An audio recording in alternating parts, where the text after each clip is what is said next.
HDP classes में आपका हार्दिक स्वागत करता हूं। जैसा कि कल हमने पढ़ लिया था चैप्टर नंबर 3 में 2 क्लास अपनी हो चुकी हैं। तो टॉपिक क्या चल रहा था? अगर लास्ट में शैल्य क्रिया के दौरान वे बाद में एक्सिस के लिए निम्न बातों का ध्यान रखना चाहिए। तो इसमें 2 पॉइंट लिखवा दिए थे। आज जो थर्ड पॉइंट पढ़ेंगे, जो थर्ड पॉइंट हम चालू करेंगे, तो थर्ड पॉइंट इसका क्या है? थर्ड पॉइंट है जिस स्थान पर शैल्य क्रिया करनी हो उसको 3 से मतलब 4 से 5 बार आपको एंटीसेप्टिक सॉल्यूशन से साफ कर लेना चाहिए। इससे साफ कर लेना चाहिए एंटीसेप्टिक सॉल्यूशन से। जैसे एंटीसेप्टिक सॉल्यूशन में क्या काम ले सकते हो? एंटीसेप्टिक सॉल्यूशन में काम ले सकते हो डेटॉल,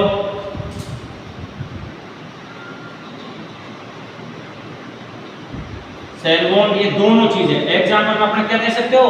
अपना थर्ड पॉइंट है, यानी कि किसी भी सतह पर, किसी भी जगह पे, किसी भी एनिमल के आपको सर्जरी करनी है तो उस साइट को क्या करना है? 4 से 5 बार क्या करना है? एंटीसेप्टिक सॉल्यूशन से साफ कर लेना है। तो थर्ड पॉइंट में क्या लिखोगे?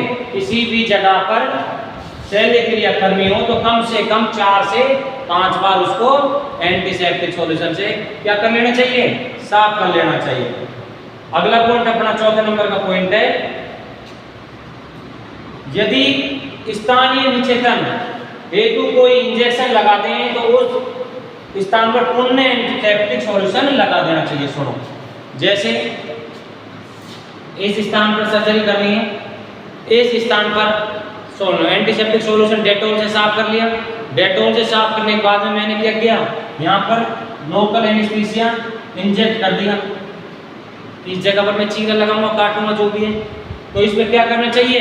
पुनः यानी दोबारा इसमें क्या लगा देना चाहिए? एंटीसेप्टिक सॉल्यूशन से फिर दोबारा साफ करना चाहिए। वो एंटीसेप्टिक सॉल्यूशन क्या काम में लेंगे? जैसे पोविडीन,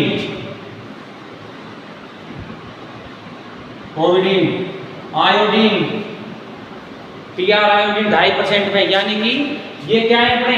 ये छोटे मोटे जैसे ब्लड आने की जो शंका होती है, ब्लड आता है तो उस ब्लड को वहीं की वहीं उसको रोक देंगे और वो बिल्कुल सुन्न हो जाएगा एनेस्थीसिया से, और इससे क्या हो जाएगा? एंटीसेप्टिक सॉल्यूशन इस पे लगा देंगे।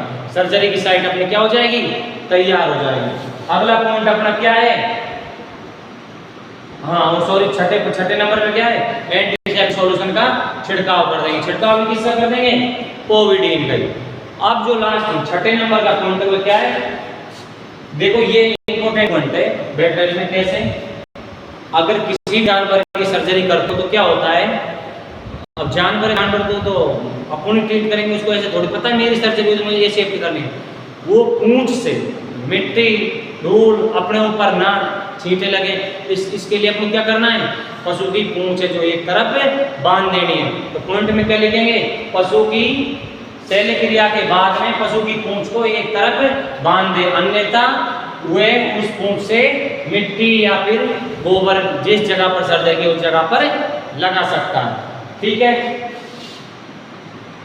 अगला पॉइंट है, शैल्य चिकित्सक स्वयं को कवरऑल, इंपॉर्टेंट है भाई, कवरऑल कर ले। कवरऑल का मतलब सुनो, जैसे cap, mask, surgical suit, boot यानी जूते, गम बूट क्या बोलते हैं? जूते।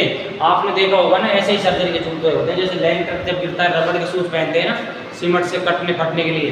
अब सोच रहे हो सर ये चीज़ हम क्यों यूज करते हैं? कवरऑल ये इसलिए करते हैं, अगर ब्लड के इन पे छींटे लग जाते हैं, ये प्लास्टिक फॉर्म में होते हैं, एक तरह के रेन सूट की तरह, और ये रेन सूट का काम करते हैं। इनको आप पानी में ऐसे डुबो दोगे और उसमें एंटीसेप्टिक सॉल्यूशन करोगे तो तुरंत एज इट इज साफ के साथ निकलेंगे।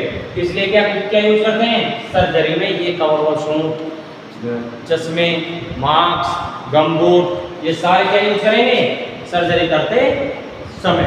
और एंटीसेप्टिक सॉल्यूशन से 2 से 3 बार क्या कर लेना है? अपने हाथों को साफ कर लेना है और पूरे ग्लव्स पहनने।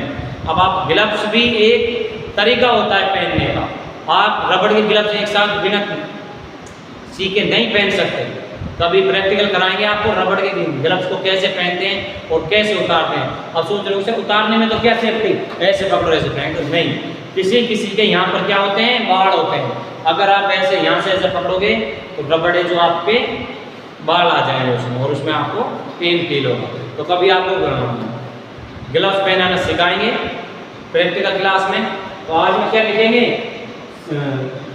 चिकित्सा शल्य चिकित्सक स्वयं कवरऑल पहने, टोपी लगाएं, हाथ तरल साबुन से अच्छी तरह धोएं, नाखून कटे हुए होने चाहिए और नाखून कटे हुए होने चाहिए अन्यथा, और दूसरी बार उनको ब्रश से साफ करना चाहिए। किससे साफ करना चाहिए, ब्रश से। जैसे यहाँ पर मिट्टी धूल है और फिर उनको हाथ 2 या 3 बार धोकर जो सर्जिकल बैग में जो कपड़ा होता है निस्संक्रिय, उस कपड़े से हाथों को पोंछ के और तब ग्लव्स पहनने चाहिए। ठीक है, आज का लास्ट पॉइंट है शल्य चिकित्सक शल्य क्रिया के लिए तैयार सर्जिकल बैग को सावधानी से खोले। यानी कि सावधानी से कैसे खोलना है, प्रक्रिया से, ऐसे नहीं कि आप एकदम से खोल दो। आपके हाथ में ग्लव्स होने चाहिए। क्या होने चाहिए, ग्लव्स। सर्जिकल पैक की मैंने शॉर्ट वीडियो में एक वीडियो डाली हुई है जिसमें ग्रीन, उसमें ऑटोक्लेव से ग्लास वगैरह से निकाल रहे हैं उनको, उसको ओपन करके देख रहे हैं। तो आप शॉर्ट वीडियो में जाकर वो वीडियो देख सकते हैं सर्जिकल पैक आखिर में होता कैसा। आपको प्रैक्टिकल क्लास में उसे दिखाऊंगा, लेकिन फिर भी आप पहले देखना चाहते हो तो आप शॉर्ट वीडियो में जाकर देख सकते हो। तो क्या है, सर्जिकल पैक खोलते समय सावधानी रखनी है, अपने हाथ में ग्लव्स होने चाहिए और फिर ग्लव्स होने के बाद में आप सर्जरी शुरू कर सकते हैं। अब लास्ट में चैप्टर में क्या लिखा हुआ है, उपरोक्त सभी एसेप्सिस कंडीशन के लिए शल्य क्रिया से पूर्व जरूरी है। अब मैं लास्ट में चैप्टर में फिर बता रहा हूं कि चैप्टर से क्वेश्चन सीधा सीधा क्या पूछा जाएगा, एसेप्सिस किसे कहते हैं,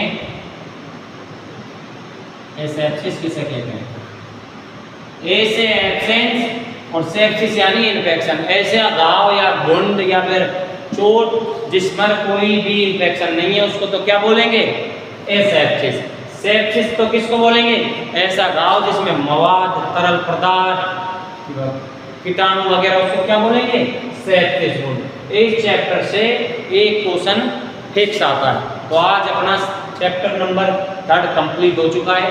तो 3rd चैप्टर में जिसी को किसी प्रकार की दिक्कत हो आप कमेंट बॉक्स में बता सकते हो कि सर हमें यहाँ से थोड़ा ये समझ नहीं आया है। उस प्रकार से अगर आपको समझ नहीं आया तो उसी की क्लास हम दोबारा से डाल देंगे।